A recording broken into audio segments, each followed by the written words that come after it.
the Leafs in Vegas lose again. Number 6 in a row for the Toronto Maple Leafs as they fall 4-2 to the Vegas Golden Knights in Las Vegas, Nevada.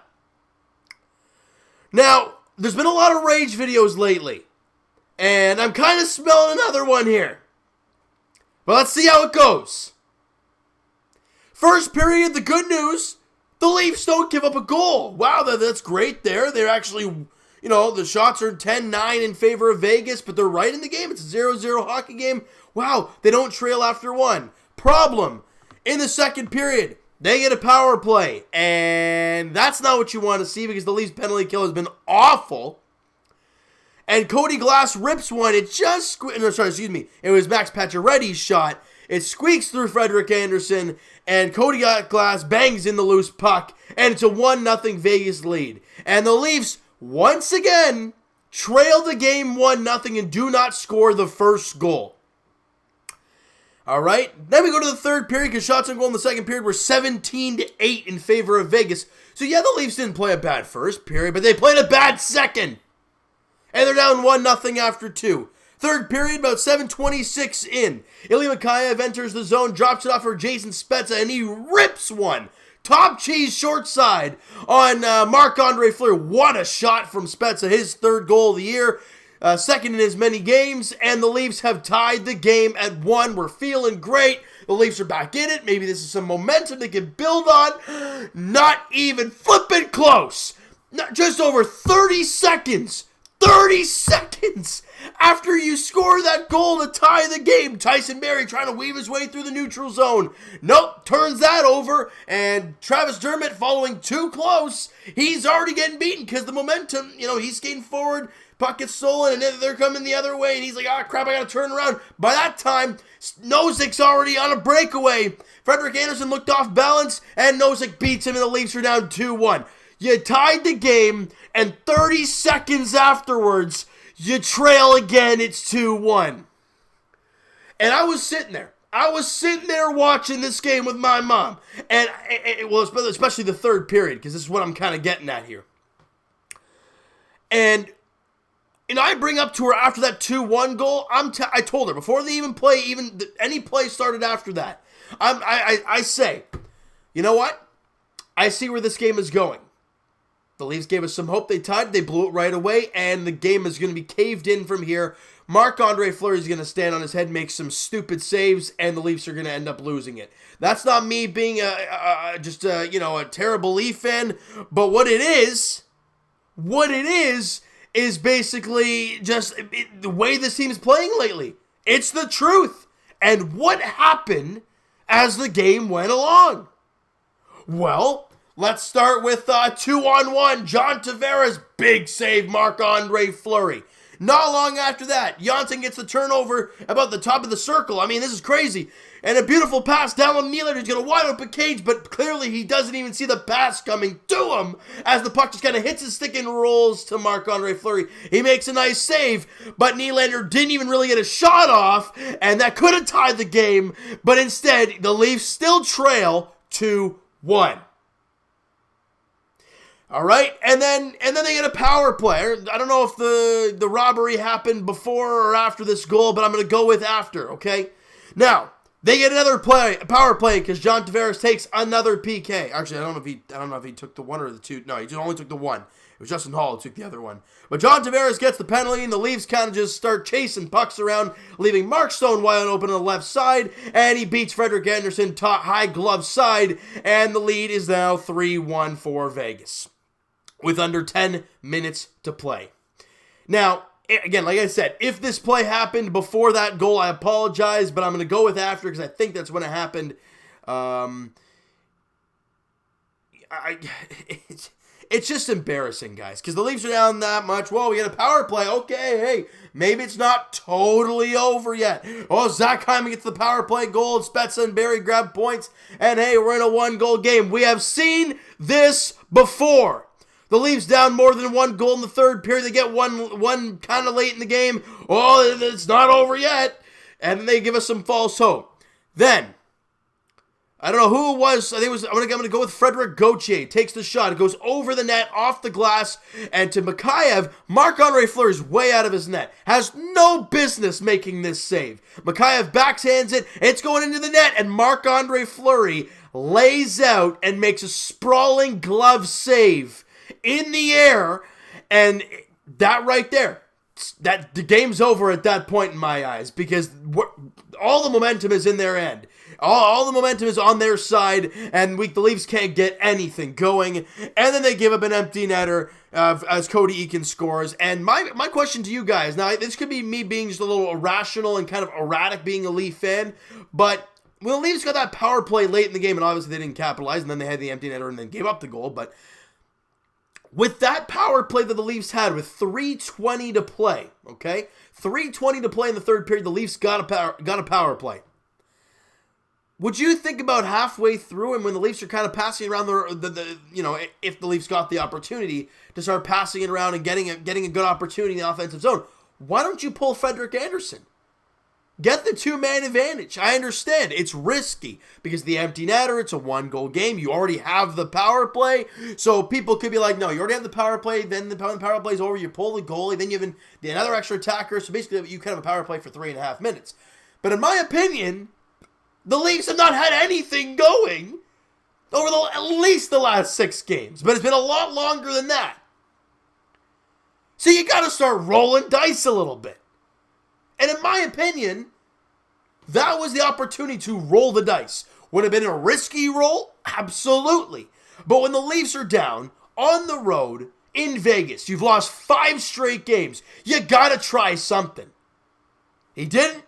They don't get a goal in the power play. Then they pull the goalie, and Cody Eakin buries the empty netter, and the Leafs lose 4-2 to the Vegas Golden Knights. Have lost 6 straight games. The Leafs are now sub 500 with even regulation losses, 9-10-4 on the year. It is embarrassing watching this team play. They are awful to watch right now. And the moment, look, I don't think they played an all-out terrible hockey game. But again, it's the stupid mistakes that are killing this team. And the inability to put the puck on the net. You see what happens when you take shots? Jason Spezza scored. He shot from beyond the circle with no screen. It was just a good shot in a good spot, and it beat Marc-Andre Fleury. We're watching all these other guys with the puck in the slot, and they try some sweet little backhand pass that gets intercepted and then fired down the ice or something like that. Put the puck on the net, good things will happen. But this team continues to struggle. I mean, look, Marc-Andre Fleury, I tip of the cap to him. He was spectacular in this one. When he needed to be big, he was big. Now, people are saying, whoa, where was Freddie when you need him to be big? He was great for the first 2 flipping periods. He had, how many shots did he have in the first 2? He had 27 shots in the first 2 periods. He allowed 1 goal. The Leafs had a total, all right, I'm going to do some math here. So they had 27 shots, the Leafs had 17. And they were down 1-0. Yeah, third period, Leafs won in shots 16-10. Oh, that's great. You lost. You were trailing going into the third yet again, and you lose. This team has to find a way to score the first flipping goal. I mean, I'm not saying that's a recipe for a win every day. But you look at the Leafs record last season when they scored the first goal compared to when they didn't score the first goal. The record is completely different. You know why? It gives you the lead. It gives you momentum. And if you're at home, it gives your fans something to get fired up about early on. But the Leafs, for some reason, have not been able to do so. We all know Mitch Marner's injured for the Leafs, but I ain't making any excuses for this team. You have Matthews. You have Nylander. And Nylander, I love the guy dearly, but this guy, he doesn't like to go into corners. It's clear as day. There was a puck along the boards. He saw a Vegas guy coming at him. He kind of stood back and let the Vegas guy take him, and they kind of hit him with a stick. Get in there, take a hit to make a play. Do you want to play on this team? I don't know. People are going to ask for Babcock's head. Honestly, at this point, something's got to happen because this team has been awful. We're over a quarter of the way through the season. They're under 500. Heck, the Ottawa Senators are 3 points back of the damn Leafs. Now, the Tampa Bay Lightning are 9-7-2, not having a great year either, but they've only played 18 games, 5 less than the Leafs, and they only are 2 points back. The Leafs have played atrocious hockey lately. I got to give the Leafs a semi-bit of credit. I'm going to give them that much. It seems like every single time there is an ounce of mistake in this team, it's being capitalized on. Like that turnover that, Freddie Anderson could have made a big save there. Or, 9 times out of 10, that puck's getting frozen by Frederik Andersen on the power play. But it squeaks through. And Cody Glass there to bang in the rebound. I mean, it's the small things that are killing this team. They also hit a crossbar or a post in this game, too, late in the third period. They couldn't buy anything. They played a great third period. Let me reword that. They played a really good final 8 minutes of the third period. They had tons of opportunities. They just couldn't find a way to put it in the back of the net. And I don't know if that's a lack of luck, because hitting off the crossbar, getting robbed a few times. You just gotta kind of sit here and go, what the heck do we have to do? What you do have to do, though, is play smart hockey and keep the puck out of your own damn net and score first. That would be great. And the next game for the Leafs, because you got to find a way to put this thing behind us. I don't know how we're going to do it, but put it behind you. And then on Thursday, you go to Arizona to take on the Coyotes. This team has been playing ridiculously good. 13-7-2 on the year. If I'm not mistaken, they are the best team in the league when it comes to goals allowed. Yes, they are first. A 2.23 goals against average as a team. They have kept the puck out of their own net. Darcy Kemper has had stupidly good numbers. A 1.85 goals against and a 937 save percentage in 14 games. He has been spectacular. The Leafs are having a tough time scoring. This is not a recipe for good things to happen. But it is also a recipe for, maybe a turnaround. But you know what? After 6 straight losses, I've continuously said after every single game, you got to find a way to move on and turn around to the next one. I don't even know what to say anymore. I mean, I can sit here and say the same damn thing, but in my head and in all of your heads, it doesn't change. We still think this team is playing god-awful and can't get 2 points to save their life. In regulation. They're playing atrocious hockey.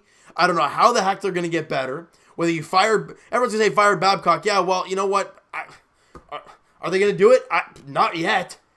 So something's got to happen now. Something's got to give, guys. Something has to give. At some point, this team has to be starting to score at will. Because they can. At some point, Frederik Andersen's going to steal the show for a few games here and there. I thought he was great today. I thought today was going to be a game where he stole the show. Clearly, it was Marc-Andre Fleury who stole the show because his defense and team played a lot better behind him as well as he made some sporadic, crazy saves. I don't know what to say, you guys. I really don't. This team embarrasses us night in, night out. We try our best to come here with a fresh mindset every single game, but in the end, we get the same damn thing. Close, but you lose. 3 of the 6 games on this losing streak, they have been down a goal or 2 late, and they show some fight to crawl back, but you lose by 1 goal. They got to find a way to change that. How about you find a way to get in front early? Get that first goal. That's my thing. All right? Every single game moving forward now, that's my idea. How do they do in the first period, and do they score the first goal of the hockey game? If they can tick those off, both of them, and the Leafs either